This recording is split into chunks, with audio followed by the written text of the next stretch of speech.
President's car passed the knoll on which the assassin apparently was situated, hit the ground the moment the shot was fired, in fear that they themselves would be hit by the bullets. Bill Newman said that he did not see who might have fired, and he did not know of anyone in the vicinity who had fired.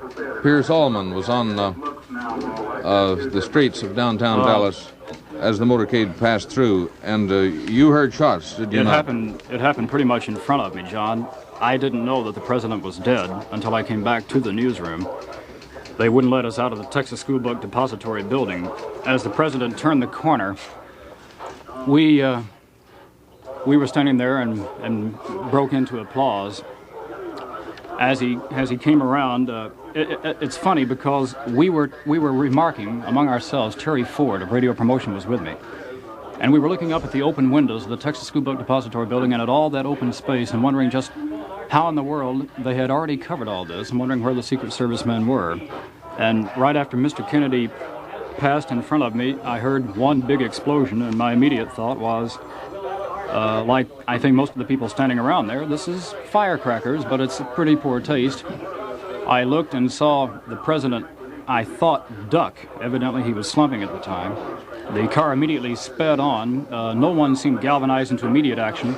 The shots didn't seem rapid at all. They were three well-spaced, reverberating shots. How far were you from the car, Pierce, when the shots were fired? The car was in the middle of the street, and I was on the left-hand side of the street, I'd say about 10 feet. And it didn't stop? No, the car kept going. The car did not stop. The policeman immediately came over and said, all right, hit the dirt. And everyone concerned scrambled right away, including this young man, the young man with the two children, Bill Newman, whom I talked to right after it happened. I, like 5 or 6 rather foolish other people, immediately ran up the knoll over there by the viaduct and looked over the fence. We saw nobody except a lot of people running around. And then I headed into the Texas School Book Depository where they were beginning to search. And well, did you think at that time that the assassin had fired from the building? Yes, I think this was the consensus at the time, although now I notice Mr. Newman says he thought the shots were fired from a knoll. No, I see. I think the logical place to have fired them would have been from the building, and then when I left a few minutes ago, they were still searching. I think the general reaction of the people over there as I left was, it just can't be. We have this report just received in the 57 radio newsroom that Vice President Lyndon Johnson has left the Dallas hospital where President Kennedy died. Johnson was accompanied by his wife. Newsmen had no opportunity to question him. This report was issued at 1:48, which was just moments ago, and apparently squelches the rumor that the Vice President's physical condition was not in good shape. Apparently he is, because Associated Press reports now that the Vice President Lyndon Johnson has left Parkland Hospital, where President Kennedy died, accompanied by his wife, Lady Bird, and he spoke to no one as he left. Pierce, how many shots did you hear? You heard 3 shots. I heard 3 well-spaced shots. Do you think that the shots were returned? Could it be that the assassin fired 1 or 2 shots and possibly 1 was fired in return, or do you think that all 3 came from the same gun? John, this is possible. However, the 3 I heard a boom, and then a space, and then another boom, and it was not until after the third distinct sound, this third boom, that police were able to draw their revolvers and start firing in return. And of course, it was when they actually were reluctant to fire. I imagine there were a few shots exchanged. I don't remember, frankly, but they were reluctant probably because of all the crowds around. Everyone suddenly popped out with guns and told the public to hug the ground for safety's sake. Roger, ready. John, we just received word from Ron Ryland in the mobile unit that police have a suspect. They picked him up in the Texas Theater. He has a gun. They are taking him to the main station now. And we call in now Ron Ryland for a report from WFA's mobile unit on that. Dallas police have taken into custody a white male found in the Texas Theater. The man is believed to be a suspect in the recent shooting of a police officer at 10th and Crawford in Oak Cliff. A witness at the scene of the killing said that the police officer talked briefly with the young man, and the young man then shot the police officer twice through the head. After a furious search up and down Jefferson Avenue, the officers finally found the suspect that they have taken into custody in the Jefferson Theater, armed with a weapon. He is now en route to the Central Police Station. From the scene, this is Vic Robertson reporting for WFAA News. Well, apparently the assassin has been apprehended. We have no official confirmation of that, but apparently he was the one. Walter Evans. We call in now Walter Evans in WFAA News Cruiser. Reporting once again from Parkland Hospital, we've just been told that rumors which circulated earlier that Vice President Johnson had also been shot are erroneous. The Vice President was not injured, nor had he had a heart attack, as had been reported from some sources.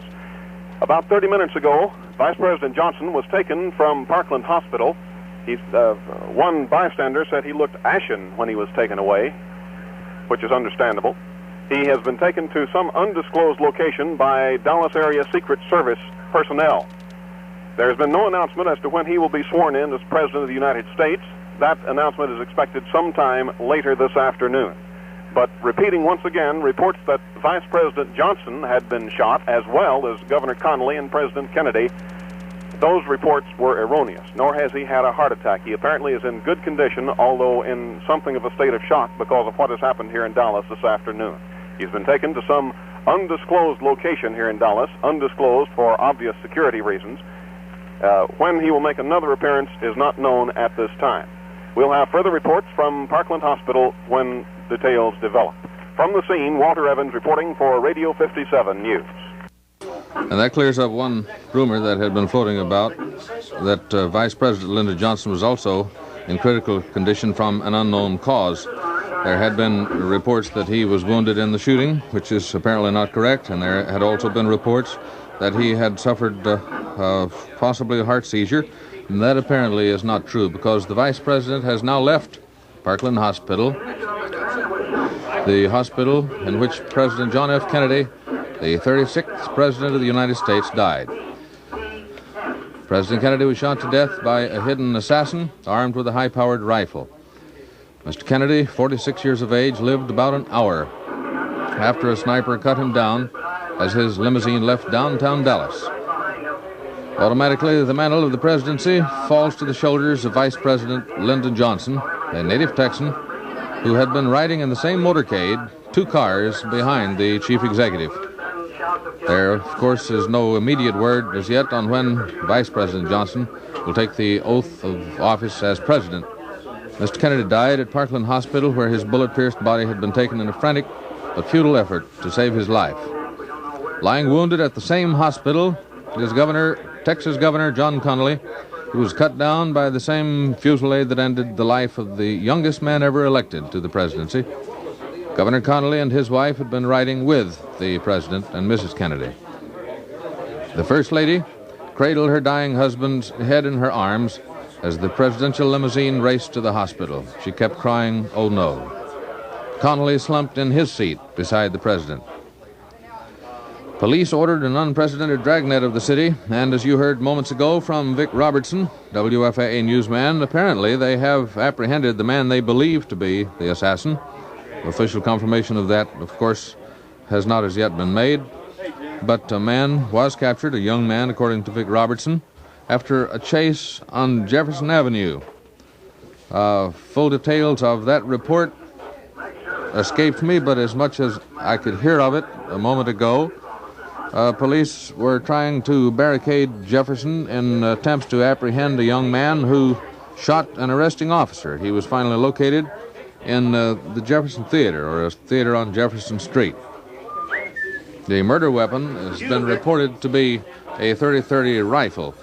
For a further report from Vic Robertson, we switch now to WFAA News Cruiser.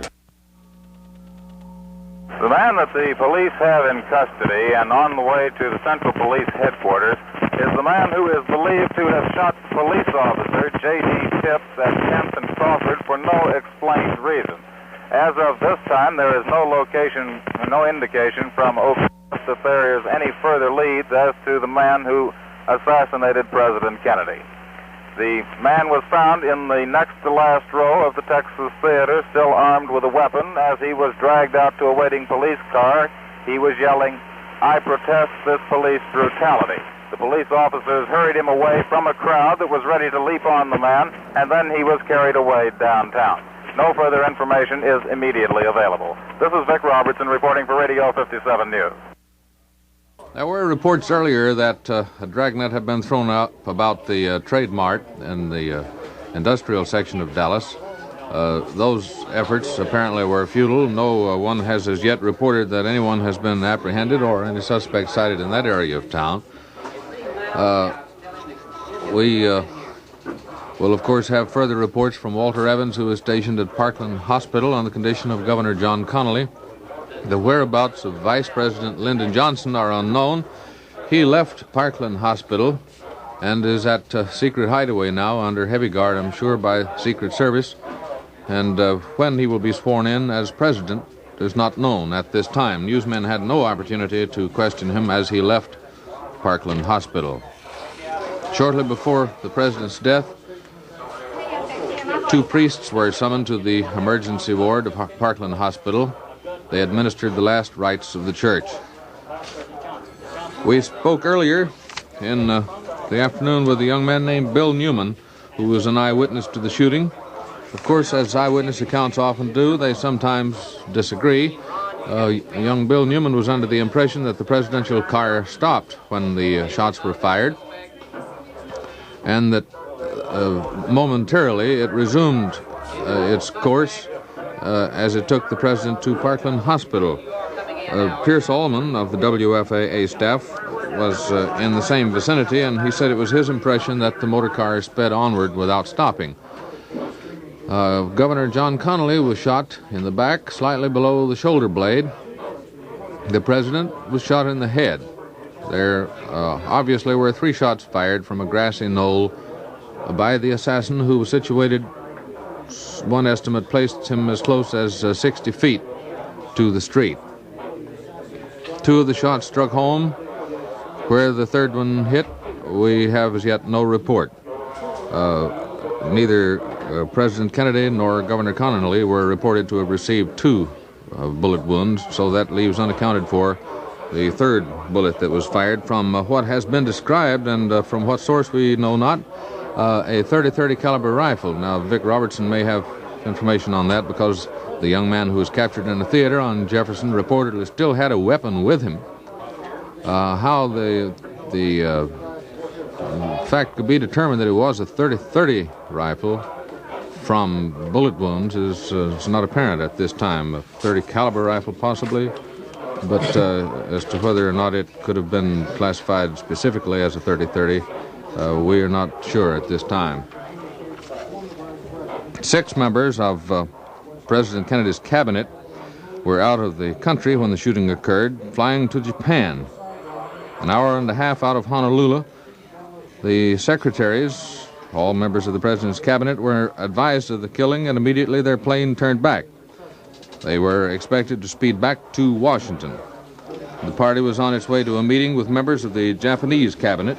In the party were Secretary of State Rusk, Secretary of Commerce Hodges, Secretary of Labor Wirtz, Secretary of Interior Udall, and Secretary of Agriculture Freeman, all with their wives.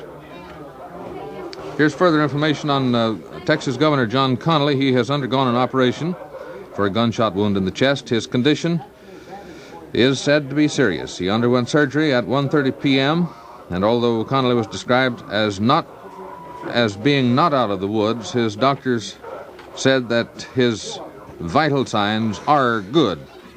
So apparently he is in serious condition, but as his doctors say, his vital signs are good. Just exactly what the vital signs consist of, we are not sure of. Perhaps that means something to you. 3 of America's last 4 presidents have faced bullets of an assassin. The nation's 34 presidents have been... Of the nation's 34 presidents, 3 of them have been slain in office.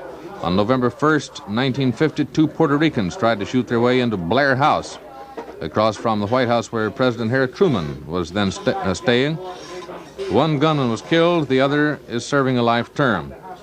On February 15th, 1933, anarchist Joseph Zangara shot at President-elect Franklin D. Roosevelt in Miami. The bullet missed Roosevelt, but fatally wounded Mayor Anton Cermak of Chicago. Today came the shots at President Kennedy, and of the last 4 men to be elected to the White House, only Dwight D. Eisenhower saw no attempt on his life. The presidents killed by an assassin were Abraham Lincoln, James A. Garfield, William McKinley, and now John F. Kennedy. John, in that connection, it's interesting to note that since the year 1800, every president for 20 years has died in office. And there was some talk about John Kennedy, when elected in 1960, being hale, hearty, young, very healthy, would probably break this tradition. But because of what's happened today in Dallas, the tradition seems to go on. We're pausing briefly for station identification. We'll return to reports from the 57 Radio newsroom momentarily. This is Radio 57, WFAA 570 AM and FM, from Dallas, Texas.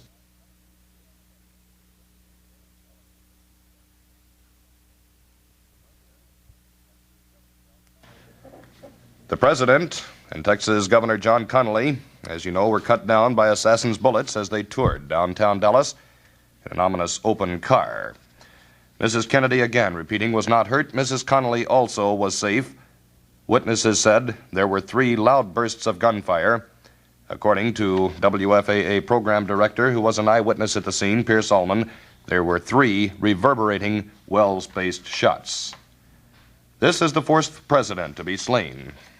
While in office, Lincoln, Garfield, McKinley, and now John F. Kennedy. At first, it was impossible to tell whether the president was hit, but the governor plainly had visible wounds in his chest, indicating the shots came from an automatic weapon from that Knoll or Texas School Book Depository building on Elm Street.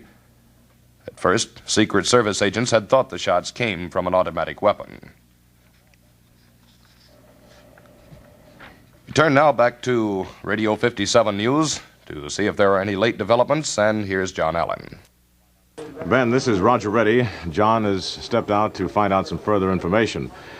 We have heard just now, a little earlier, we had a report that there was a fellow apprehended at the downtown Dallas theater by the police, and that he had a gun with him, and he was suspected to be the assassin. He was immediately rushed into the police cruiser. He had been apprehended in the Texas theater in the next to the last row of seats, and he was apprehended by the police, put into the cruiser, and rushed immediately downtown to the jail. We have heard, this is still unofficial, that this person had a shotgun with him, and therefore this would indicate that perhaps he is not the one who shot President Kennedy, since apparently the president was shot with an automatic rifle weapon.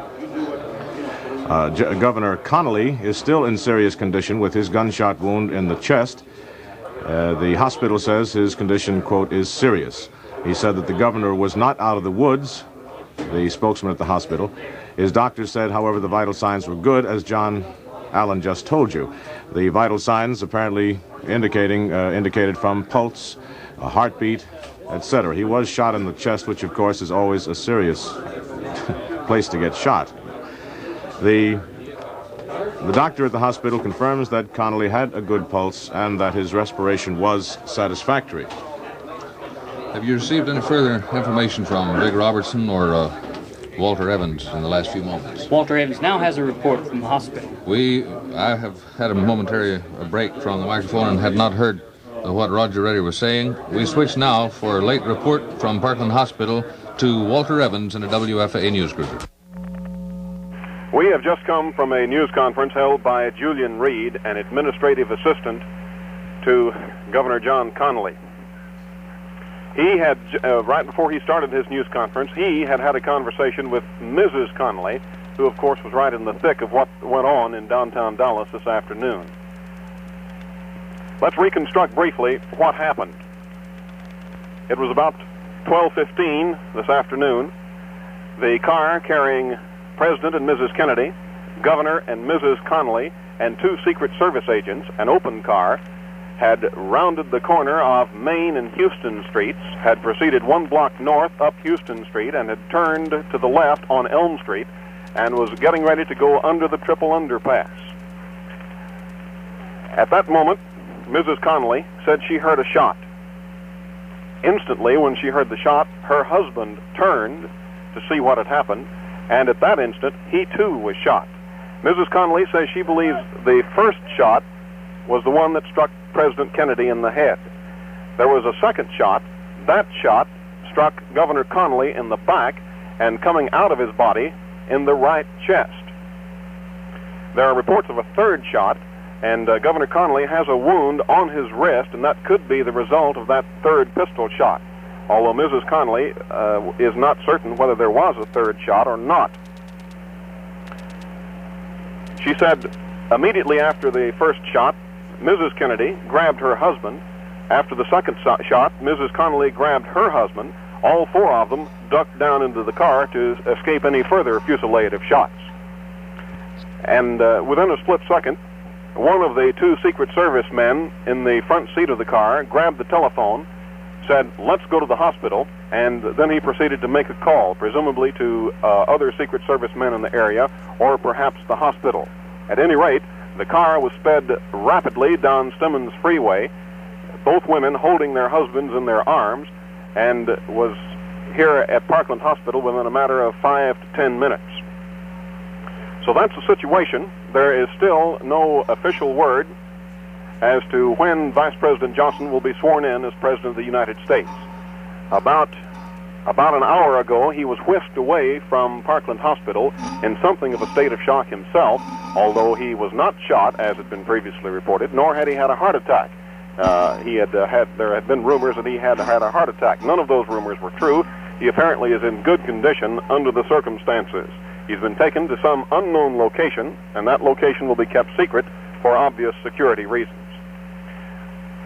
The press room here at Parkland Hospital, which was set up within a matter of minutes by Parkland Hospital officials on the first floor of the building, is in something of a state of shock at this moment.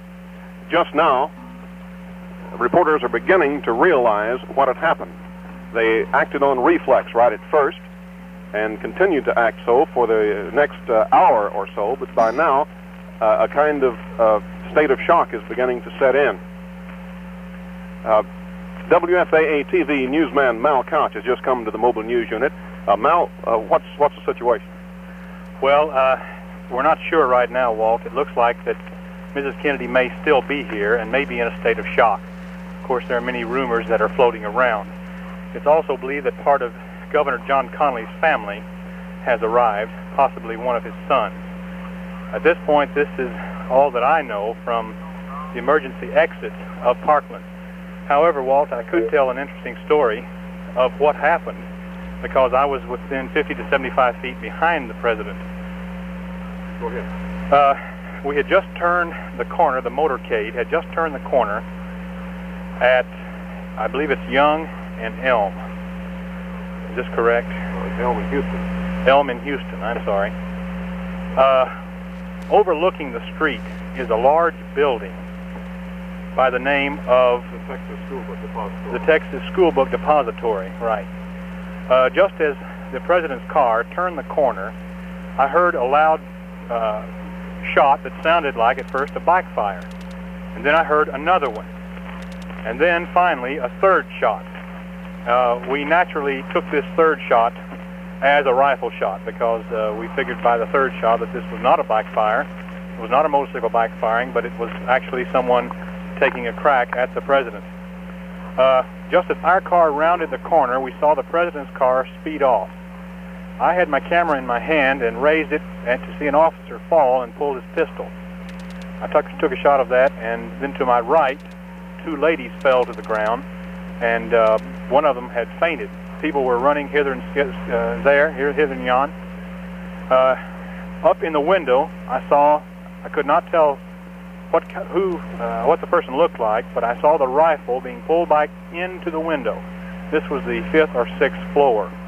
There were people underneath the rifle who looked up to see where the shots had come from. One man started running down the street with his little boy, his little child, and several policemen began running after him, thinking that he was the man that had fired the shots. However, he turned out not to be. There was much confusion around there. I noticed on the sidewalk, Walt, some blood At this time, I don't know whose blood it was, but there was some blood on the sidewalk away from the street. It must not have been the president's blood. The motorcade then sped off, and I was left in mass confusion to try to grope my way out to Parkland Hospital. Thank you very much, Mel, for that eyewitness report.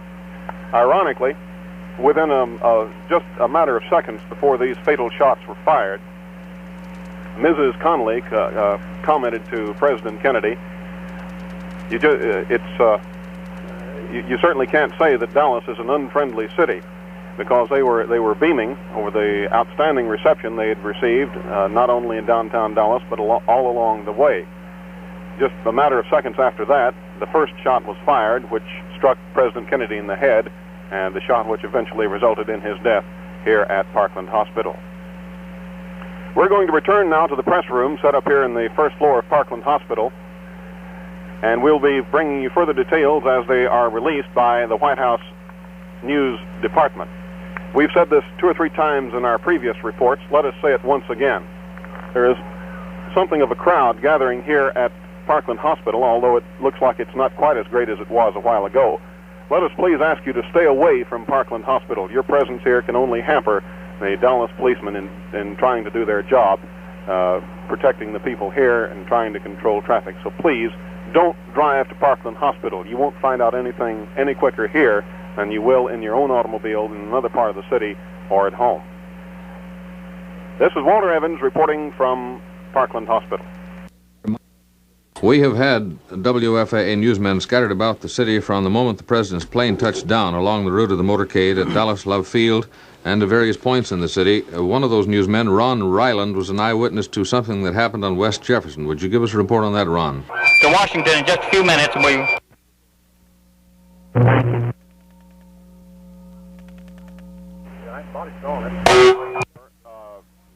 Months ago, several hundred officers swarmed through every entrance in the theater and found this man sitting in the second row from the back. He was armed with a shotgun.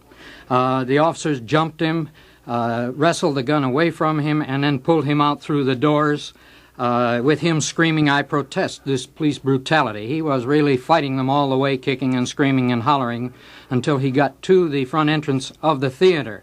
There was a crowd, I'd say, of 2,000 or 3,000 people had been attracted to the theater by all of the screaming sirens and people descending on the area. And as they pulled the man out through the theater, the officers threw a cordon around him. The people stomped the cordon down. They brushed past the police officer and tried to grab the man, shouting, "Murder him," and all sorts of such things as this, and tried to get to him, and I dare say if they had have gotten to him, that they would have pulled him to pieces. Dallas is in an uproar. You say that he is armed with a shotgun, or was armed with a shotgun. That's correct, John. You didn't hear earlier reports that the president's assassin was armed with a rifle. Had you heard that? Do you think? Well, there's several things going on around at the moment, John. The idea, of course, is that this man is now fighting for his life. He could be armed with anything. He had more than one weapon. The Dallas police officer that was shot down in the line of duty had a pistol. This man was the officer was shot with a pistol. By a pistol? We found the pistol later. Yes, a .38 caliber police positive revolver. And there has been a Dallas policeman shot to death, and it's being assumed, although there is no official confirmation, that the same man is responsible. This man that was captured in the theater, have you heard reports that he was the same one? Now, Vic Robertson has been giving us information on that, and he said that there was a terrific search being made and a chase on Jefferson by police in attempts to apprehend a man that they believe is the one they found in the Jefferson Theater. Is that your information? Well, John, let me put it this way. Dallas is in an uproar. We've got reports of this man in every part of the city. I do believe that this man may be connected. He may have panicked and shot the police officer. The idea, of course, being behind it that right now they're going to grab anybody. It's possible that this man could have been the same one. He answers a description. He's between 30, 35 years old, short, stocky built, about 5'8", weighs about 145 to 50 pounds, something on this order. He looks exactly as the description has been broadcast. So at this point, anybody that is armed answering this description could be suspect. So it is possible that the same man, or maybe he had assistance, but it's possible that the same man fired at the president with a rifle, shot a policeman to death in attempts to apprehend him on West Jefferson, was cornered in a theater, and then used a shotgun in attempts to break away from police even after they had the theater surrounded. Well, this is quite possible, John, because a man that's this desperate that would go to these lengths to murder the chief executive of the United States probably would go well armed. Naturally, yes, we agree with that. Thank you very much. Ron Ryland of the WFAA news staff. The president, when he arrived to the greeting of some 5,000 to 6,000 persons. He arrived in Fort Worth. The Christmas lights were on there.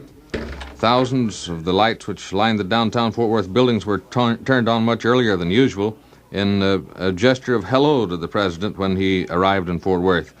With the crowds there at Carswell Air Force Base and also in front of the Texas Hotel in downtown Fort Worth. And then the president had flown to Dallas late this morning, following a breakfast luncheon in Fort Worth. Thousands were on hand when the president's plane touched down at Love Field. And there followed a motorcade through downtown Dallas. It was almost over. The motorcade through Dallas was almost over when the sniper appeared. One report we had was that the sniper apparently fired from a grassy knoll near the streets. However, WFAA newsman Mal Couch has reported seeing a gun appear from a window of a building near the street. So it's not certain yet exactly where the assassin was, whether there was only one person or more, or whether the man apprehended on West Jefferson was actually the one who was the assassin or not. The reports have placed the gunshots as sounding about 60 to 100 yards. One report says 60 feet, another 100 yards away from the presidential car. The Dallas police had, in effect, at the time, the most stringent security arrangements that they have ever attempted here. Police Chief Jess Curry had been warning for several days against just such a possibility. He did not specifically say an assassination, but he said any incident, any untoward incident, would be forestalled, if possible, by the Dallas police, and every attempt was being made. It was hoped that there would be no demonstration against the president, like that which occurred when UN Ambassador Adlai Stevenson was here recently. 6 members of the president's cabinet were flying to Japan when the president was killed this afternoon. They were an hour and a half out of Honolulu. The secretaries were advised of the killing, and they immediately turned back to Washington. They're expected to speed back to Washington today. The party was on the way to a meeting with members of the Japanese cabinet. And in the party were Secretary of State Rusk, Secretary of Commerce Hodges, Secretary of Labor Wirtz, Secretary of the Interior Stuart Udall, and of Agriculture Orville Freeman. And each of these members of the president's cabinet had their wives with them. They were informed on the plane that the president had been shot and turned back to this country. Governor John Connally, who was riding in the president's car and was also shot in the chest from behind, just below the shoulder blade, underwent an operation at about 1:30 today at Parkland Hospital. Connally's condition is said to be serious, but the doctors in attendance say that while the governor is not out of the woods, his vital signs are good. WFAA newsman Walter Evans reported moments ago that the governor was wounded in the wrist. So apparently that accounts for all 3 shots that were heard by eyewitnesses to this assassination and attempted assassination. Police Chief H. McGill of Houston had reported that there were 3 telephone threats made against the life of President Kennedy. Of course, these things are made frequently against any president, and usually they are passed off as pranks or cranks, people who are known also as cranks. We have this further information. Police now say that President Kennedy was assassinated by a shot from a warehouse, so that if this has been confirmed, then that rules out the grassy knoll near the street on which the motorcade passed. The entire building has now been evacuated, and Dallas police say that they have found the remains of fried chicken and paper on the 5th floor. They say the sniper apparently had been there for some time. The Secret Service said the assassin apparently used a high-powered Army or Japanese rifle of approximately .25 caliber. They said the rifle had a scope on it. Where this information comes from, we do not know. We earlier had reports it was a .30-30 rifle, but the Dallas police are being quoted now as saying that the rifle was of Japanese make, of high power, and approximately .25 caliber with a scope on it, and remains of fried chicken and a paper have been found on the 5th floor of a warehouse along the presidential route, and from which the bullets apparently were fired. That's the Dallas police with that information. Vice President Johnson's wife, after a check on conditions in the emergency section, has said that her husband was unharmed. There were earlier rumors that the vice president had been hurt or had suffered an attack of some sort, but these rumors have now been cleared up, and he has left the hospital. The whereabouts of the vice president are not known, and when he will be sworn in as president is also a closely guarded secret. He is, I'm sure, under heavy Secret Service guard at this time. Roger Reddy of the WFAA newsroom. Yes, John, we just got a call from Vic Robertson at the police headquarters here in Dallas, and Vic has told us that a Bureau FBI man has said that the man who was apprehended at the Texas Theater in downtown Dallas with the shotgun apparently is not going to be able to be connected with the direct assassination on President Kennedy, but that he apparently was the one who shot the policeman in a subsequent event in downtown Dallas. Do they feel that he was connected indirectly? Vic didn't say. He no intimated that apparently this was part of the reaction to the assassination. They didn't give any indication as to whether they thought there was more than one person involved in the assassination attempt. No, they didn't, but obviously there is. The man has not been charged yet. He has not been formally charged with anything. They're still holding him, still questioning him. They have nobody else in custody, and Vic says as soon as he finds out later word, he'll give it to us. Travis Lynn is now in a WFAA mobile unit downtown with a report on the reaction of Dallasites. Here in downtown Dallas, there is an extra edition of a newspaper out, and it is very abundant on the streets. It says simply, President Dead. The atmosphere in Dallas, which is at this time wind-blown, is one of a crowded street. The streets are jammed with automobiles, and the sidewalks with people who are just standing there. Just standing, occasionally reading a newspaper, talking to one another. One man came up to my car and said, "Have they caught him? Have they caught him?" He was, of course, referring to the suspect of the assassination, and we were unable to tell him whether or not anyone definitely connected with the assassination has been arrested. I was at the Trade Mart prepared to give a report on the president's speech to some 2,500 people.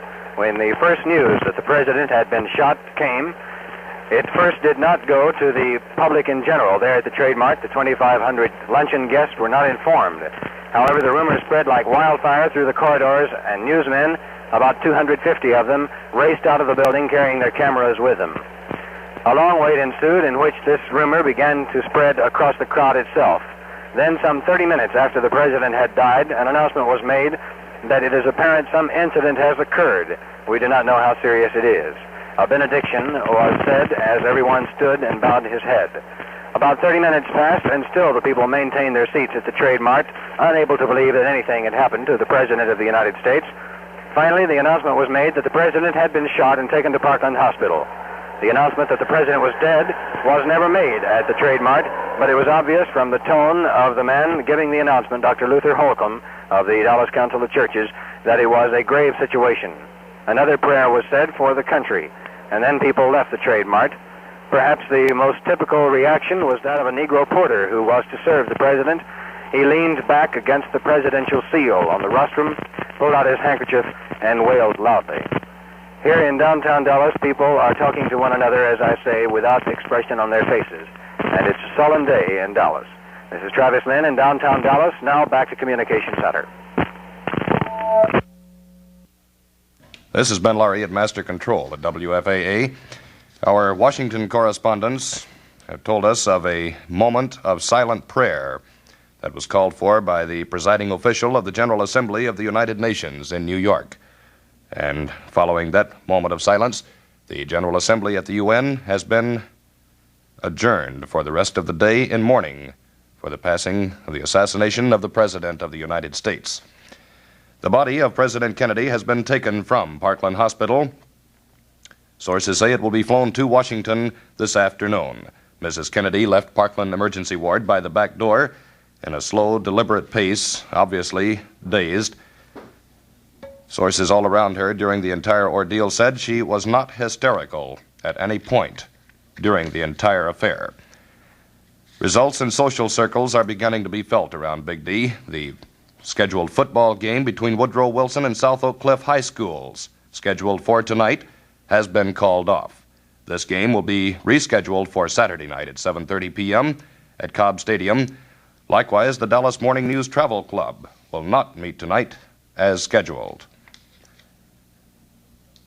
And now we turn you back to Radio 57 Newsroom and more details as they come in. A moment ago, we received reports that a man had been arrested in Fort Worth by police officials or authorities there, and possibly some connection with the assassination attempt.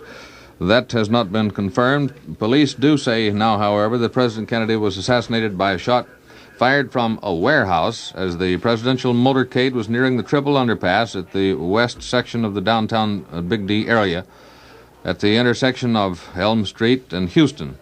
The entire warehouse has been evacuated, and Dallas police say that they have found the remains of fried chicken and paper on the 5th floor. They say the sniper apparently had been there for some time. WFAA newsman Mal Couch, who was situated in that vicinity, said that he saw a gun of some sort. He did not know for certain what it was, rifle or gun, appear from a window on the 5th or 6th floor. Apparently it was on the 5th floor of the warehouse from which the assassin fired. Police, here is an official confirmation of this report we just gave you. The police have arrested a man in the Riverside section of Fort Worth in the connection with the shooting of a Dallas policeman. However, this man denies any connection with the assassination attempt of President Kennedy. The earlier reports we had were that a man had shot to death a Dallas policeman on West Jefferson. Approximately 20 police squad cars were enlisted in the attempt to capture him, and he was finally located. The man they believed to have been the one who shot the policeman was located in a Jefferson Street theater, and at that time he was armed with a shotgun. So these conflicting reports remain to be verified and straightened out. We now call in Walter Evans, who has an additional report to make from the WFAA News Cruiser. We don't know for sure because none of the White House staff knows for sure, but probably at this moment this country has a new president. Vice President Lyndon Johnson was whisked away from Parkland Hospital about 1 o'clock, approximately 1 o'clock, to some secret location, and we've just been told that the purpose of whisking him away was for the purpose of officially swearing him in and making him, without any legal question, the new president of the United States. Just what President Johnson's status is or what his location is at this moment, nobody knows. When we'll find out, we don't know, because the White House authorities who are passing out all of the information here at Parkland Hospital themselves don't know. He apparently had with him when he left at least 2 or more Secret Service men and 1 administrative assistant. They were taken somewhere, probably in the city of Dallas, for the swearing in, but where that is, we don't know. 2 doctors who were in attendance, who attended President Kennedy after he was brought into the emergency room here at Parkland, have just this moment concluded a news conference. They were Dr. Kemp Clark, who is chief of neurosurgery here at Parkland Hospital, and Dr. Malcolm Perry, one of the attending physicians. Dr. Clark told the newsmen that there was at least 1 wound, perhaps 2 wounds in the upper portion of President Kennedy's body. There was a wound in the head, which would obviously be the fatal wound. There was perhaps a second wound in the front part of the neck, below the larynx, below the Adam's apple. He says he's not sure at this time whether the neck wound was caused by the same slug that entered the head or not, or whether it was perhaps a second bullet. This is not known at this time. I see our Fort Worth newsman, Fred Hatton, who's on the scene. He's just come running up to the wagon. Fred, what's the situation? Walter, they are going to swear the vice president in as president at Love Field at this time. All right, fine, Fred. Thank you very much. Are you going out there now? Yes. Fine. Thank you very much. We've just been told, that, as you heard, that Vice President Johnson will be sworn in at Love Field within the next few minutes. We'll try to bring you details of that event as they happen. We're on our way there now at this time. So while we get underway here, we will return you to our studios and have further information as it develops. Walter Evans reporting from Parkland Hospital. We're now going to the airport. Vice President Lyndon Johnson to be sworn in at Love Field as President of the United States. The news of this shooting has hit Congress in Washington like a thunderbolt. Senator Edward Kennedy, the president's youngest brother, was presiding over the Senate when he was told. Attorney General Robert Kennedy had gone home to McLean, Virginia, for lunch when the news reached him. And Senate Democratic leader Mike Mansfield had says, "This is terrible. I can't find words to describe how I feel." Speaker John McCormick was visibly shaken. Senate GOP leader Dirksen said this is the most disastrous thing that could hit the nation. The president's mother and father were at Hyannisport, Massachusetts, when the word reached them. Mrs. Kennedy is 72, Mr. Kennedy is 75. You'll recall he suffered a stroke in December 1960 and had never fully recovered. Secretary of State Rusk and other cabinet members were aboard a plane bound for Japan. The 6 members of the cabinet had their wives with them when they received the information of the assassination of the president. They had their plane turned back. It was at a point somewhere between Honolulu and Tokyo. British television stations told viewers that the president is dead and then suspended regular broadcasts. The BBC Corporation and independent networks played funeral music. Video portion of their programming has been canceled. It was ironic that President Kennedy was shot to death at a spot where there were a few spectators. Dallas police had been extra cautious about preventing spectators from pushing too close to the president's car. Excuse me, John. Vic Robertson is at the jail at the present time with a report. Vic Robertson and a WFAA news cruiser with a special report.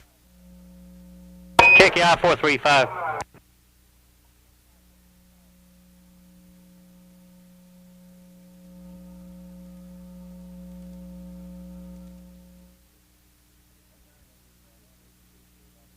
Apparently we are not able to reach Vic Robertson at this time. He was to have made a report from the jail, probably where they took the suspect that has been apprehended on West Jefferson. Mrs. Kennedy left Parkland Hospital. The report said that she appeared to be in a state of shock as she left. The president's body has apparently been taken from Parkland Hospital, and we have received unconfirmed reports that it will be flown back to Washington, possibly on the way there now, and should be there perhaps by 5:30. Whose time that is, we don't know. Whether that's Dallas or Washington time, we have not been informed. But apparently the president's body has been removed from Parkland and possibly is on its way now to Washington. Mrs. Kennedy in attendance. We try again to make contact with Vic Robertson.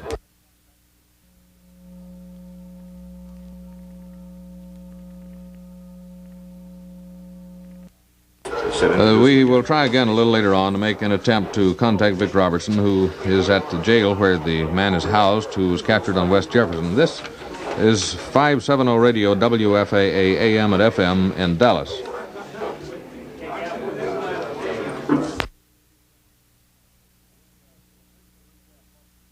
We will briefly recap what has happened here for the benefit of those who were not able to hear the story as it unfolded. The president's plane touched down at Love Field. He was greeted by several thousand spectators. All of them seemed to be in a cheerful mood. It was a beautiful day. The president waved in reply and even stepped out of the motor car at one point at Love Field and went over to a retaining wall and shook hands. He and Mrs. Kennedy both went over and shook hands with innumerable persons lined up to watch the passing of the motorcade as it left Love Field. It proceeded then on the announced course along Turtle Creek and down through the midsection of downtown Dallas. I was headed west to the Trade Mart where the president was due to make an address this noon to a group of people who had already assembled and who did not learn of what had happened to the president for some time after the assassination. as the car passed the intersection of Elm and Houston Streets. From eyewitness accounts and from what we have been able to learn here at Communications Center, an assassin firing from approximately the 5th floor of an empty warehouse fired 3 times, 2 of the bullets striking home, possibly the 3rd one striking Governor Connolly's wrist. The president was hit in the head. Governor John Connolly was hit in the back below the left shoulder blade, and there was a further report that one of the bullets struck his wrist.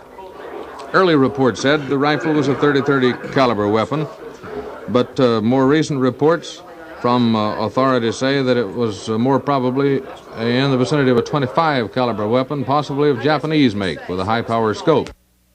Later than that is the report that it is a little closer. Even later than that is the report that it's a Mauser of a small caliber, under 30. You don't have any reports that the weapon has been taken into custody, is it, or hasn't been found? So, actually, the caliber of the weapon, no one will know until the bullets have been located or some authority on ballistics can be consulted on the matter. But the shots were fired as the presidential motorcade neared the end of its trip through downtown Big D. They were not far at that time from the destination where the president was to have spoken. And the eyewitness accounts that we have received, one person thought the shots were fired from a grassy knoll, another from a building. 2 of our WFAA newsmen, Pierce Allman and Mal Couch, have stated that it appeared to them that the shots probably came from an upper floor of this building, which was apparently a warehouse, and the police have confirmed this by saying that the remains of a chicken dinner and some paper were found on the 5th floor of this building near the intersection of Elm and Houston. And the police authorities are the ones who have said recently that they felt it was possibly a Japanese weapon with a high-power scope that fired the fatal bullet. Roger Reddy is standing by here in the WFAA newsroom. Travis Lynn. Well, we'll take, ahead of Roger Reddy, we will take Travis Lynn in a WFAA news cruiser with a special report. A motorcade is now going from Parkland Hospital to Love Field. A police officer in a motorcycle with red lights, followed by a bus, which bears the sign Official Party. The lights are on in the motorcade as in a funeral. In Texas, they are proceeding toward Love Field at this time. We have unofficial reports that Vice President Johnson may be sworn in as the new President of the United States at Love Field.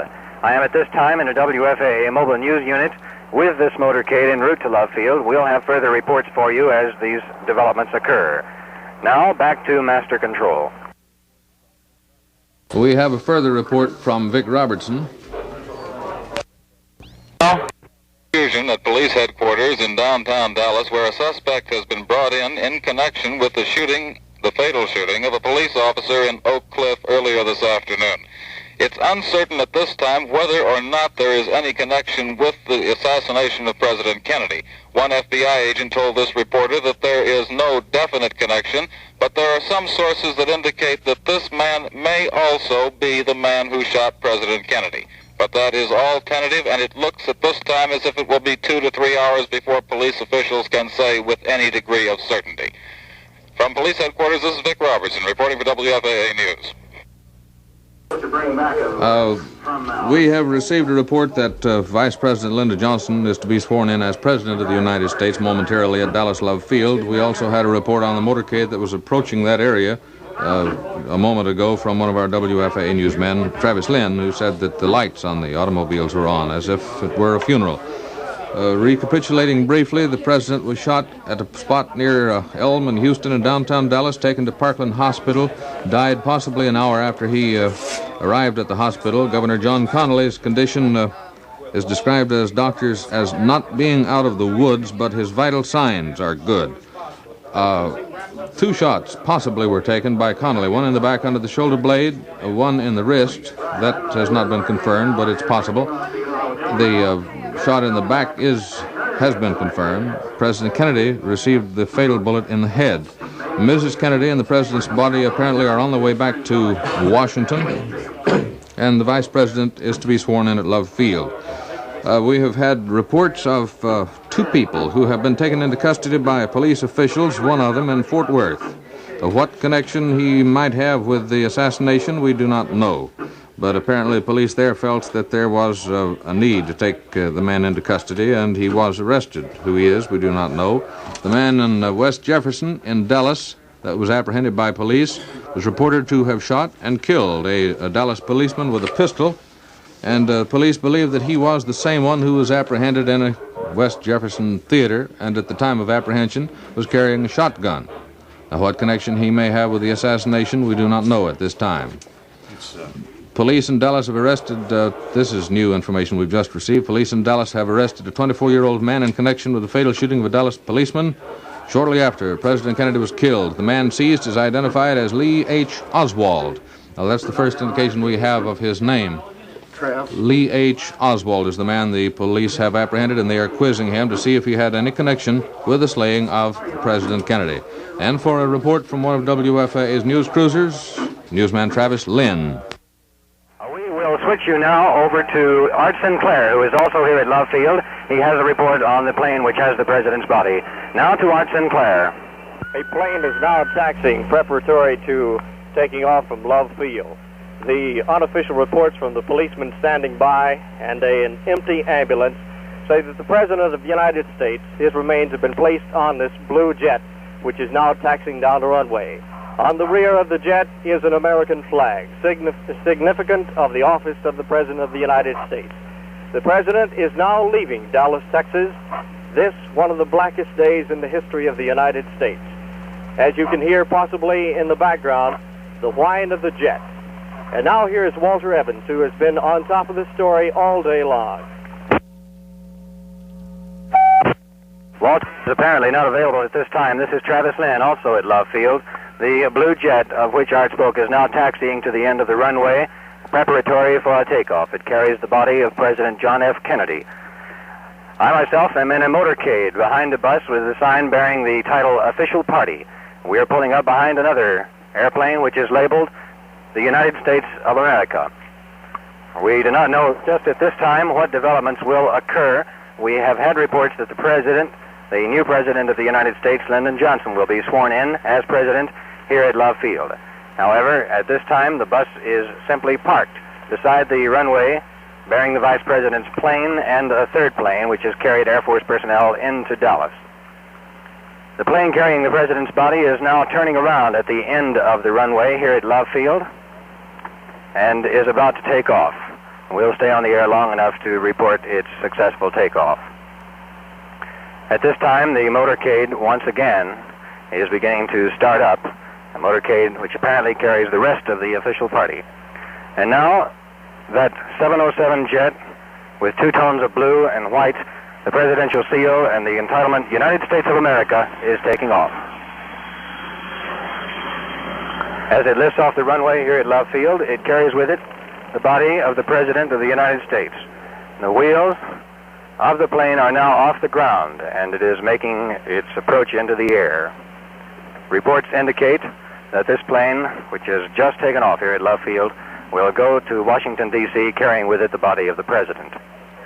The exact location of the Vice President, and now the new President, Lyndon Johnson, is not known, but it is believed that he is in this bus beside which I am now parked. We'll get back to you shortly with a report on further developments here at Love Field. This is Travis Lynn, returning you to Master Control. We'd like to quash, once again, refute rumors that have been circulating that the Vice President's physical condition was not what it should be. There were reports that he, too, had been injured, but that was not so. And there were rumors circulating that he had suffered a heart seizure, and that apparently is not so. The principals of Dallas schools. This is a release by Dr. W.T. White, superintendent of the Dallas school system. The principals of Dallas schools have been instructed to fly their flags at half-mast, since the Dallas public school system is not dismissing schools until the regular time today, inasmuch as transportation and the care of children in their homes will not be provided in thousands of situations throughout the city. Any parent who wishes to come to the school, however, and pick up his children may do so. We're repeating, the Dallas school children will remain in the schools, and they will be expected to return to their homes at the usual time today. However, any parent who wishes to do so may go to the school and pick up his children and take them home at an earlier hour. Now, from Communications Center, Roger Reddy. John, here's a statement from Governor John Connolly's office in Austin. The statement reads as follows. He is in the operating room. The doctors have opened his chest. He will probably be there 2 more hours and undergo orthopedic surgery. He has probably 4 broken ribs and a contused or bruised lung. A lung was collapsed but has been reinflated. No serious artery damage to the heart. Blood pressure, pulse, still okay. That is the bulletin from the hospital. Lieutenant Governor Preston Smith has termed President Kennedy's assassination the darkest day in history of the great state of Texas. In a statement to newsmen, it was said, "Words are not possible to express my feeling over the barbaric actions which occurred today. This day probably was the darkest day in the history of the great state of Texas. It simply has to be the act of a fanatic with a distorted mind. It is a sad tragedy, leaving millions of Texans and other people in the country and the world sad and shocked that something like this could happen in Texas or America." Smith continued, "As Lieutenant Governor of Texas, I officially extend every sympathy possible to the President's family and to Mrs. Connolly. Thank goodness the governor was not incapacitated." That was the quotation from Lieutenant Governor Preston Smith. Smith said further he has no authority to assume the office of governor unless Connolly is incapacitated. He said he will not take any action in that direction unless Connolly makes the request. Dr. Malcolm Perry, the attendant surgeon at Parkland Hospital who attended President Kennedy, said when he arrived at the emergency room, quote, "I noticed the president was in critical condition with a wound of the neck and head. When asked if possibly the wounds had been made by 2 bullets, he said he did not know. He said immediate resumptive measures were taken and Dr. Kemp Clark, chief of neurosurgery, was called along with several other members of the staff. They arrived immediately, but at this point the president's condition was critical and moribund." For further news in the WFAA News Mobile Unit, we now switch to Walter Evans. We're reporting from Love Field, where in the next few moments, according to all reports, Lyndon Johnson will be sworn in as the new President of the United States. Just about 3 minutes ago, Air Force One, traditionally the President's airplane, took off from Love Field, carrying the casket containing the body of the late President of the United States. At the moment, there's something of a rhubarb going on out here at Love Field. Newsmen are trying to get up to near the area where the Vice President is to be sworn in. A large contingent of the White House Corps is there at this time. However, the local newsmen are being kept away from the scene, about 100 yards. So we're going to go back and see what we can do about getting up to the plane, and until that situation resolved, we'll be off the air. So from Love Field, where Lyndon Johnson will soon be sworn in as President of the United States, Walter Evans reporting for Radio 57 News. And there you have it, the latest report from Love Field. We have had many conflicting reports about people apprehended in Fort Worth and in Dallas. What their connection might be with the assassination is not known, but police are investigating, and I dare say that anyone who matches the description of the assassin, as reported by some who apparently did see him, would be questioned if he's spotted on downtown streets in Dallas this afternoon. News of the president's assassination has been withheld from 98-year-old maternal grandmother of the president in Boston, Mrs. John Fitzgerald, lives with a son, Thomas Fitzgerald, and he says that he doesn't think he'll ever tell his mother her grandson is dead. Dallas police, as you may have heard, have arrested a 24-year-old man whose name is Lee H. Oswald on West Jefferson. Whether he is the assassin or connected with the assassination attempt in any way has not been determined at this time. However, police are quizzing him to see if he had any possible connection with the slaying.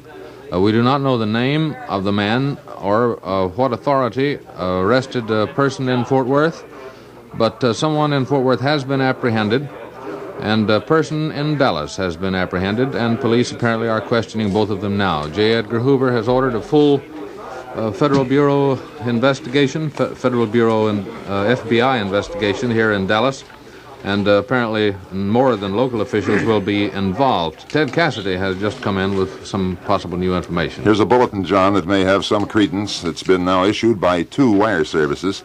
Lyndon Johnson has already been sworn in as President of the United States at about 1:38 today, Central Standard Time.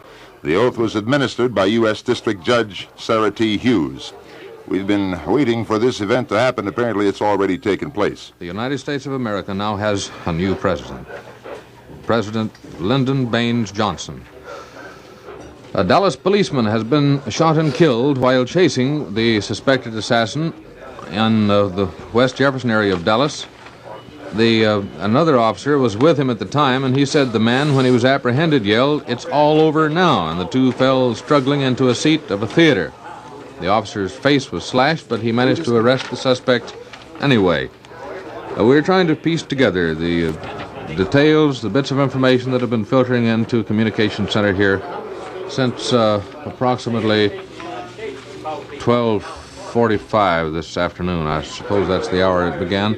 12:41, I believe, was one of the earliest moments. I remember having heard a mention on the police radio of something that sounded as if it might have great import. I was not aware of what it actually was, but the tone of their voices indicated that something had happened that Dallas police had been striving so hard to prevent. Chief Curry himself, in advance of the president's visit to Dallas, had said that every effort would be made to prevent any untoward incident, anything that might embarrass or harm the president from happening in Dallas. Extra special precautions were being made due to the fact that something embarrassing had happened during the recent visit of UN Ambassador Adlai Stevenson. But in spite of their efforts, the President John F. Kennedy has been assassinated. Ted Cassidy, you have information? There's another report. We have so many conflicting reports. You aren't sure which to believe, so you must say that each is an unofficial one until it's officially confirmed by sources from the White House or officially in Washington. But the FBI, it is said by those close to this source of information, have much more information about the assassin and about the shooting than they're willing to divulge at the moment. Travis Lynn and a WFAA mobile news unit is ready with another report. President Johnson is now President Lyndon Baines Johnson, President of the United States of America. A White House spokesman has just announced that at 2:39 this afternoon, Federal Judge Sarah T. Hughes of Dallas swore in Lyndon Johnson as President of the United States. Judge Hughes, who was herself appointed by President John Kennedy, was crying as she performed the ceremony. Vice President Johnson, who was at that time becoming a new president, was in the compartment of the plane, the front part of which carried President Kennedy's body at the time. He squeezed in as many people in the compartment as would fit, and one photographer, the official White House photographer. The ceremony began, and Lyndon Johnson repeated after Judge Sarah T. Hughes the words, "I do solemnly swear that I will perform the duties of the President of the United States to the best of my abilities and defend, protect, and preserve the Constitution of the United States, so help me God." President Lyndon Baines Johnson, President of the United States, is now in the air en route to Washington on Air Force One, the same plane which is carrying the body of former President John Kennedy. From Love Field, this is Travis Lynn reporting for WFAA News. Governor John Connally, Texas Governor John Connally, has been described as not out of the woods as yet, but his vital signs are good. That was the word given out by doctors at the emergency ward in Parkland Hospital, where Governor John Connally underwent major surgery. His chest was opened, and I did not hear the report that came in on the actual operation itself, but as I remember it, he had possibly had as many as 3 or 4 broken ribs, and he is now apparently out of surgery, but is still in very critical condition. He spoke a few words after he arrived at the emergency ward at Parkland. The president's fatal wound was inflicted in the head by the assassin's bullet. We are awaiting further information from all sources, and it filters in gradually from the newsmen we have in the field, from federal and local law enforcement agencies. We had for a time rumors that we did not quote because we had no verification for them, that Vice President Lyndon Johnson, who is now the President of the United States, had suffered a heart seizure. That was not true. Neither was the rumor that he, too, had been wounded. He is now the new President of the United States, sworn in by Federal Judge Sarah T. Hughes. Lieutenant Governor Preston Smith has termed President Kennedy's assassination the darkest day in the history of the state of Texas. In a statement to newsmen, he said, "Words are not possible for me to express my feeling over the barbaric actions which occurred today." Smith made this in a prepared statement. Ladies and gentlemen, our coverage of the president's assassination will continue on 570. This is WFAA 570 AM and FM at Communications Center in Dallas. It's 3 o'clock. This is WFAA 820 AM and FM at Communications Center in Dallas. America. And Smith continued, "A Lieutenant Governor of Texas, I officially extend every sympathy possible to the President's family and to Mrs. Connally." Thank goodness the governor was not incapacitated. Smith said that he has no authority to assume the office of governor unless Connally is incapacitated. He said he will not take any action in that direction unless Connally makes a direct request that he do so. Reaction around the world has been diverse and instant, as you might suspect. For example, in Moscow, TASS has been saying, it's reported, that the assassin of President Kennedy was a conservative right-winger. Now, that may or may not prove to be the truth later. However, they, as usual, are simply going on their own policies and their own attitudes of what they feel should be best in terms of their own propaganda. Ted, yeah? we now have a report ready for Vic Robertson, who's reporting from City Hall.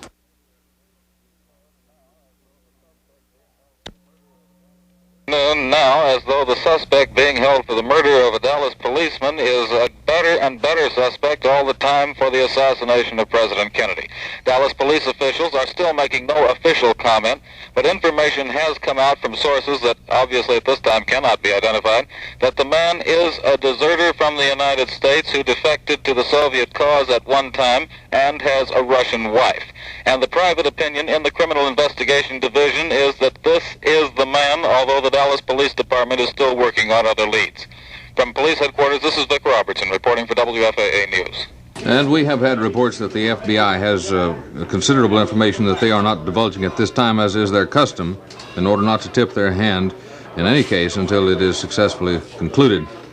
They apparently have information that they have not released to us, possibly information that would tend to indicate that this is or is not the man, but we have to await their official announcement.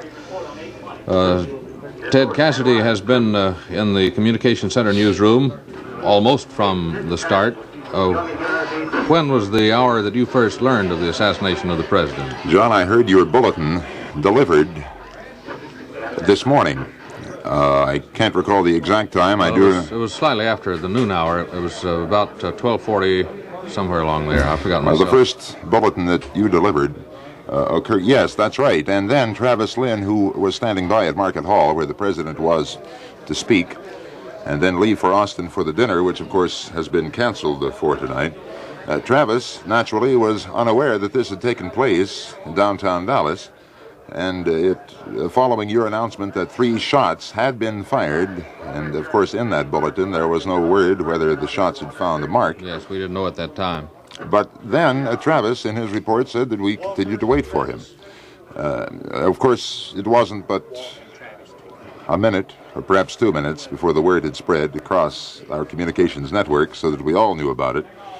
My first reaction was somebody probably has been shooting a gun into the air to perhaps command attention. Some people thought it was a firecracker and things like that. We can now have a further report from Walter Evans and Travis Lynn. If you newsmen will come in, please.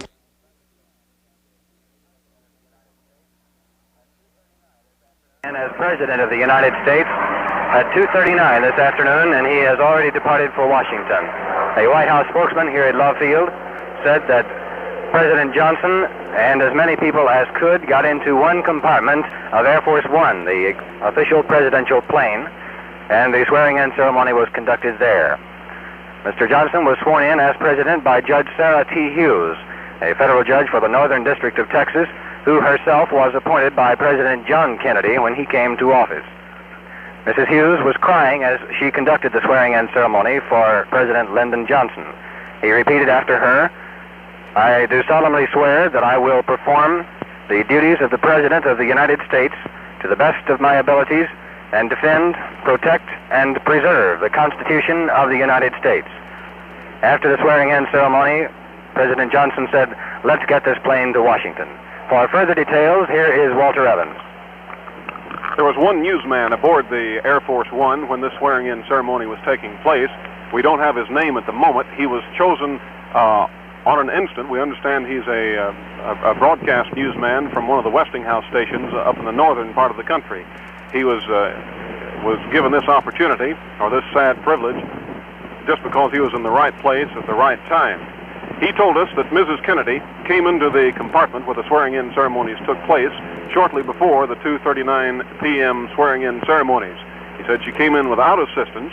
She stood on Vice President Johnson's left, and Mrs. Johnson stood on her husband's right. He said he noted that Mrs. Kennedy's hose on both legs was virtually saturated with blood. As he said there was also a quantity of blood on her dress. After the swearing-in ceremonies, Mrs. Kennedy reportedly, or rather President Johnson reportedly kissed Mrs. Kennedy and then his wife. And then he said, and these are the only words he is reportedly to have uttered after the swearing-in ceremonies, "Let's get this plane back to Washington." So it's a very solemn President Lyndon B. Johnson who now, along with the widowed Mrs. Jacqueline Kennedy and his wife, are now en route back to Washington aboard Air Force One. Now here's another report from Art Sinclair, who has with him the ambulance driver involved in the operation. Travis, this young man has a very sad story to tell, and I'm going to ask him just simply to tell it in as few words as he possibly can, and yet we want to know the full story. His name is A.L. Reich. He is with the O'Neill Mortuary here in Dallas, one of the finest ambulance and mortuaries in the city. Of course, they were at the hospital on another case at this time. A.L., what happened when you got to Parkland Hospital? Well, we was standing by with another patient when everyone started running in and hollering for ambulance cots or cots to transport someone out of a car. And we stood by while they brought the president and I guess the governor and the vice president come walking in, which was when everyone then knew what had taken place. And of course, they run everyone out of the hospital that they could at the time, and then they had us stand by on the ambulance dock in case we had to transfer one of the patients to another hospital. They in turn called our funeral home for a casket after the news had been out that the president had expired. We then in turn took the casket back to one of the Trumbull rooms at Parkland Hospital and proceeded to load the president. But before we did, the president's wife come in, took a ring off her finger and placed it on the president's finger and kissed his hand. We then, in turn, loaded the president into his casket. I had the head where most of the blood seemed to be coming from, and it was really a terrible experience to get the blood on my hands of the President of the United States. I don't consider it a big honor or anything, but I do consider it, well, it's just hard to say how it would feel to load or touch the president, especially in that case. It's really heartbreaking to know anything about it. A.L. Reich from Love Field. This is Art Sinclair reporting.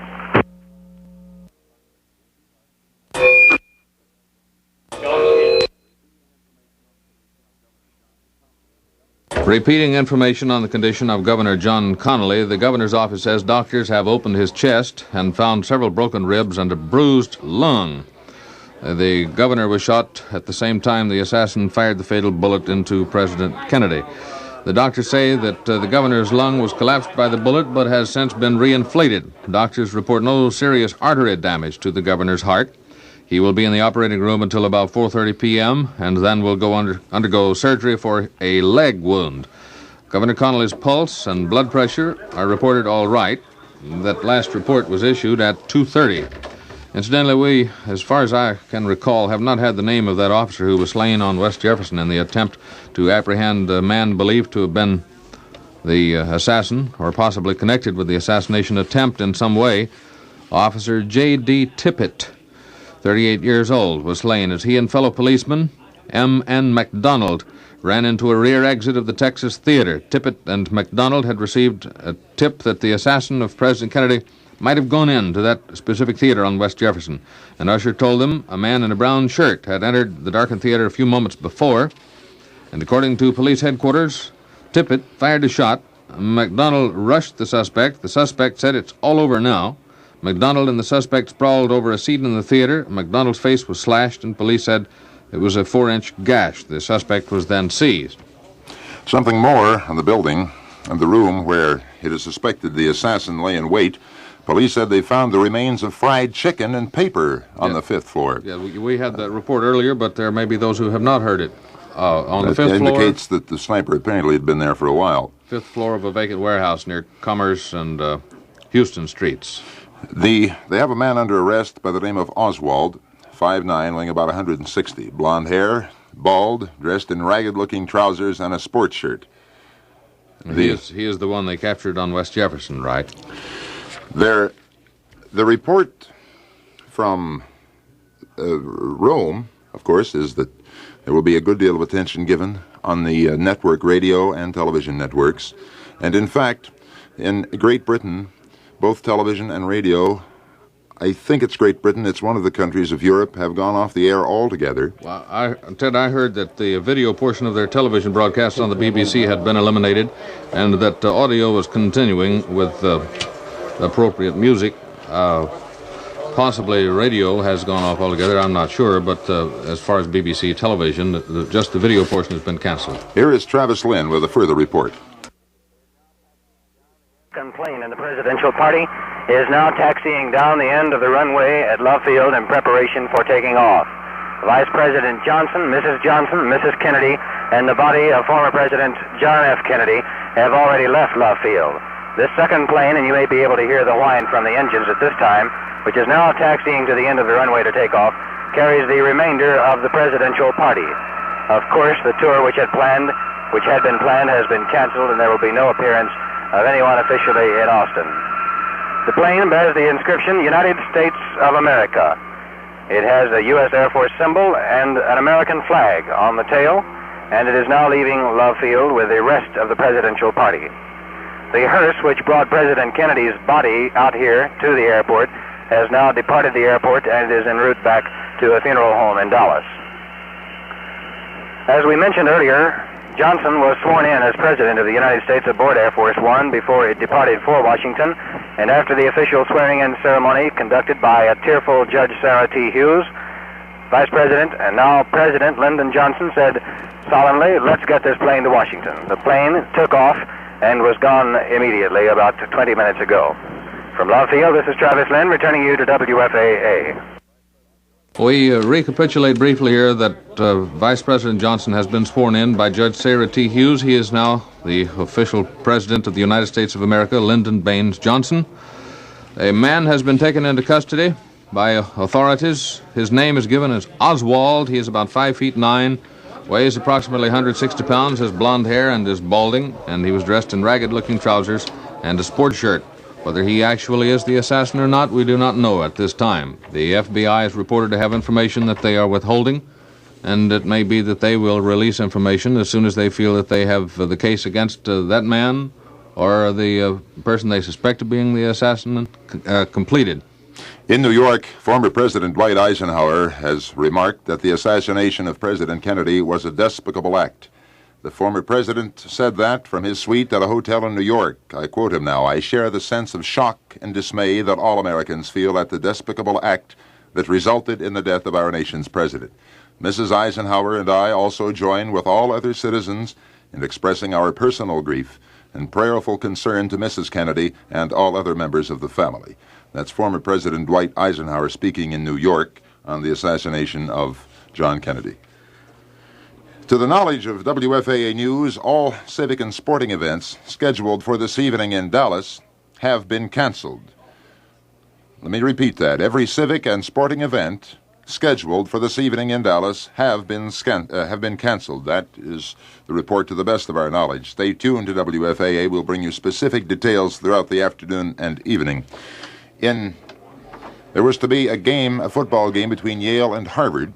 They're now considering postponing, for at one time, the late President Kennedy was a football player at Harvard.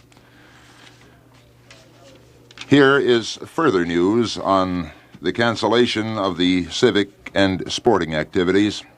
The Crystal Charity Ball has been canceled due to the death of President John Kennedy. All proceeds received to this date will be given to the Children's Medical Center as a memorial to the late President Kennedy. And that's signed Mrs. Burwell J. Thompson, the chairman of the Crystal Charity Ball. There will be a number of these announcements, we feel sure, as the day wears on. In Tyler, Bob Murdoch has surveyed the scene from the East Texas Agricultural Council. Our Farm and Ranch reporter Murray Cox was in touch with Bob only moments ago, and here's how Tyler looks at this event. Bob, sort of unofficially around Tyler and East Texas, I know you're stunned as we are here. What's been the reaction in Tyler? Well, of course, everyone has been in stunned disbelief. The news hit at the noon hour when people were gathered in the various restaurants and cafes. And the first news, the young secretary came in and made this announcement, and of course we smiled and said, "Oh, you're kidding." However, he said, "No, it's on the news out here on the television in the lobby," so everybody gathered there. And as I say, stood in stunned disbelief that this could have occurred. It's been quite a number of years, of course, since anything like that has happened. And naturally, everybody deplores that it has happened, and particularly that such a thing would occur in Texas. A lot of your East Texas people are here in Dallas, of course, for this great occasion, and they'll be coming home and reporting soon. Yes, we think it's a terrible thing, and it's just hardly believable at this time.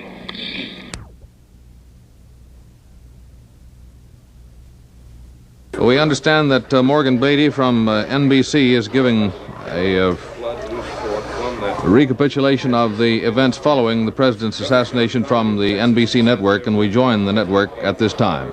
Older, but they do not have the means of continuity that we have. We have automatic continuity, and what happens is this. Under the law of succession to the presidency, incidentally, that law was recently amended. The vice president automatically assumes the nation's top office, as did Mr. Johnson in Dallas, and he serves out the remainder of the president's term. When he takes the oath is not a matter of importance at the moment. He automatically becomes president on the death of a president. In the event the vice president should leave office, the Speaker of the House of Representatives, at this time, Mr. McCormick of Massachusetts, takes over and also serves out the rest of the term. If there's no House Speaker, or if he fails to qualify for the presidency, you have to be a natural-born American to be president of this country. The president pro tem of the Senate assumes the office of president. Then, in the line of succession, Secretary of State, Treasury, Defense, the Attorney General, Postmaster General, Secretary of Interior, Secretary of Agriculture, Secretary of Commerce, and Secretary of Labor. This all detail merely to assure all persons everywhere inside and outside of our borders there is absolute continuity of government in the United States regardless of what may happen to a president. Incidentally, the Voice of America is using all of its 10 million watts in 36 languages to news and reaction to the death of the President of the United States and his playing solemn and secular music, oftentimes hymns.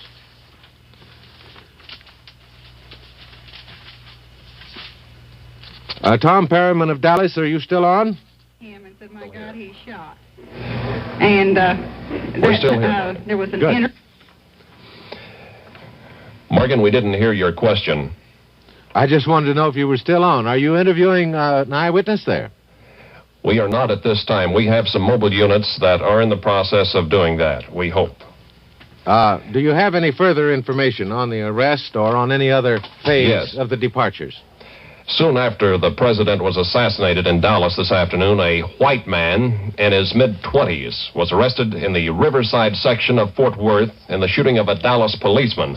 The man, who has black curly hair and wore a red shirt, denied that he was connected with the assassination of the chief executive.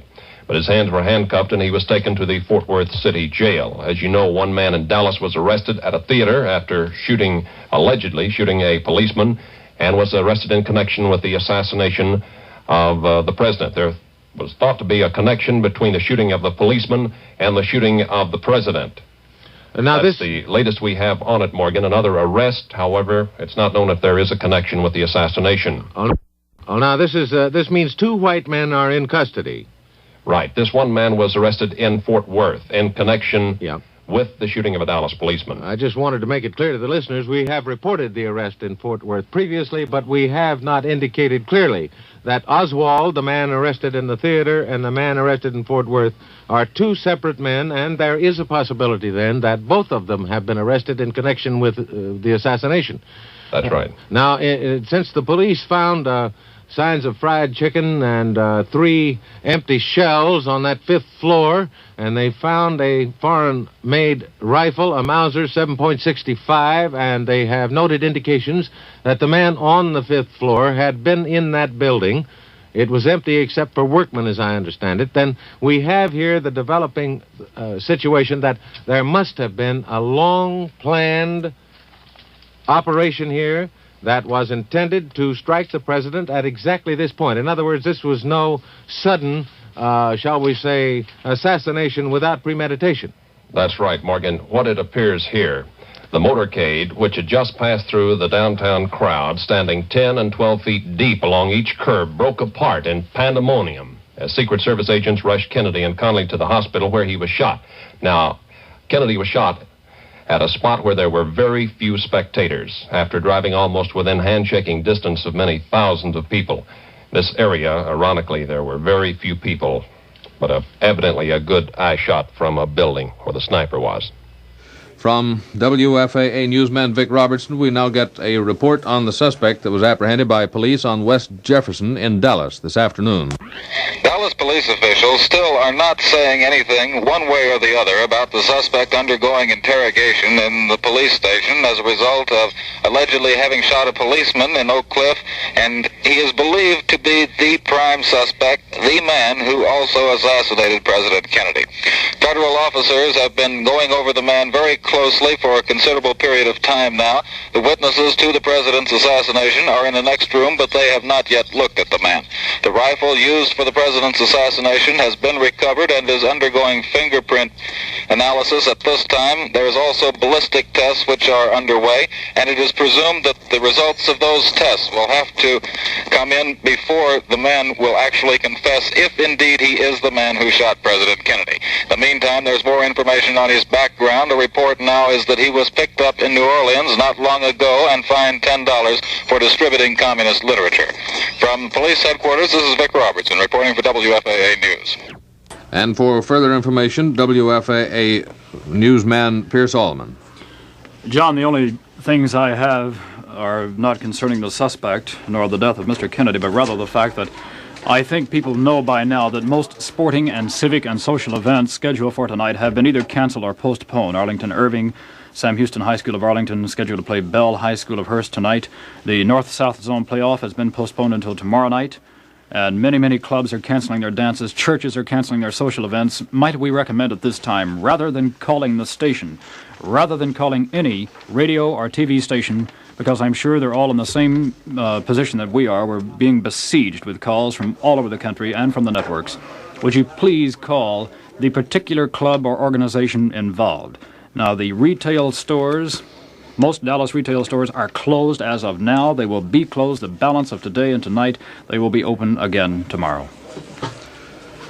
Chief Justice Earl Warren said today when he was contacted that he was stunned and shocked at the president's assassination. Warren swore in President John F. Kennedy as our nation's chief executive. Wfaa-Radio, incidentally, broke into its home services news broadcasts to tell Soviet listeners that President Kennedy had been shot.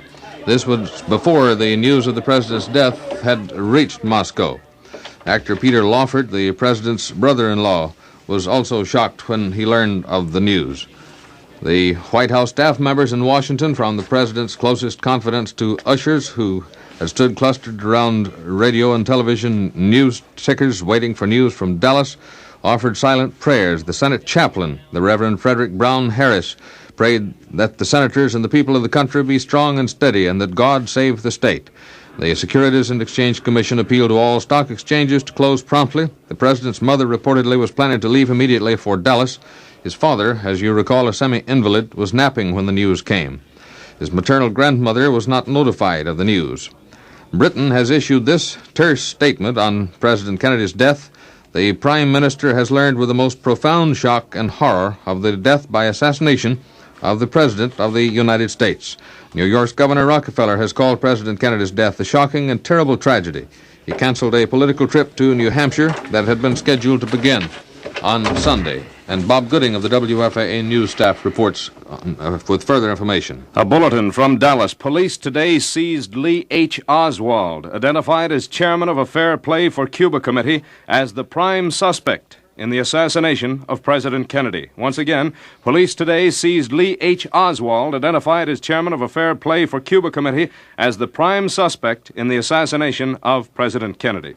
That name we have brought you earlier. The title that Bob Gooding gave you there we had not heard. A chairman of the Fair Play for Cuba committee. This apparently is the man seized on West Jefferson by police. At an early hour, we had no knowledge of what connection he might have with the assassination of the president. And still, the Secret Service and the FBI are not releasing full information and apparently will not do so until they feel the case is near completion. We now rejoin NBC for their coverage of this great tragedy. This time, although unpleasant, to relate to you the details concerning the death of the President of the United States. The story that will go into the history books. He was administered the last rites of the Roman Catholic Church shortly after he was carried into the Parkland Hospital in Dallas. Emergency treatment was given to the dying president. It was described to newsmen by two physicians, Drs. Kemp Clark and Malcolm Perry. Dr. Perry said Kennedy suffered a neck wound, a bullet wound in the lower part of the neck. There was a second wound in Kennedy's head, but Perry was not certain whether it was inflicted by the same bullet. The physician said the president lost consciousness as soon as he was hit and never revived. We never had any hope of saving his life, said Dr. Perry, though 8 or 10 physicians attended him in a frantic but futile effort to keep him alive. Dr. Clark, a brain surgeon, reported that the president was given oxygen, blood transfusions, then was administered an anesthetic so an emergency tracheotomy could be performed. That was to help his breathing. During this procedure, surgeons cut a hole in the president's windpipe in an attempt to ease his breathing. Dr. Perry said that shortly after he reached the hospital, the chief executive's heart action failed. There was no palpable pulse beat. The time of death was announced officially, as we reported to you before, 1 p.m., Central Standard Time, Parkland Hospital, Dallas, Texas. And now we have further details on plans for the arrival of the president's body in Washington. As we've noted to you before now, arrival is expected about 6:05 p.m. aboard a presidential plane, and a party, including President Lyndon Baines Johnson, who has taken the oath of office, and Mrs. Johnson and Mrs. Jacqueline Kennedy are also flying. They are due at 5:25 p.m. So now let's recheck on these plans for further details. To Robert Goralski at White House with the arrival plans. Goralski, would you The come... body of the late president will be taken directly to Bethesda Naval Hospital, north of Washington, as soon as Air Force One, the presidential jet, lands at Andrews Air Force Base. Aboard Air Force One, in addition to the body of former President Kennedy, is the new President Lyndon Johnson. Making funeral arrangements for the late president is Sergeant Shriver, the director of the Peace Corps, and the president's brother-in-law. As of this moment, the children of President Kennedy and Mrs. Kennedy, John Jr. and Caroline, have not been told of Mr. Kennedy's death. They are in the executive mansion with their nurse, Maud Shaw. Mrs. Kennedy is believed to be aboard Air Force One, the presidential aircraft now flying from Dallas to Andrews Air Force Base in nearby Maryland. When Air Force One does land at Andrews, members of the cabinet who are in Washington or undersecretaries of other agencies will be at Andrews to welcome President Lyndon Johnson. Robert Goralski, NBC News at the White House. The other end, in Capitol of Pennsylvania Avenue, on Capitol Hill, an official announcement by the Speaker of the House of Representatives, John W. McCormick, who becomes first in line of succession for the presidency of the United States under President Johnson. Mr. McCormick has just announced that President Kennedy's body will lie in state at the White House tomorrow. Apparently, it has been planned, instead of going immediately to the rotunda of the Capitol with the body of the president, first he will lie in state at the White House, as was done in the case of President Roosevelt. And then the body will be taken to the rotunda of the Capitol, where the national mourning will begin.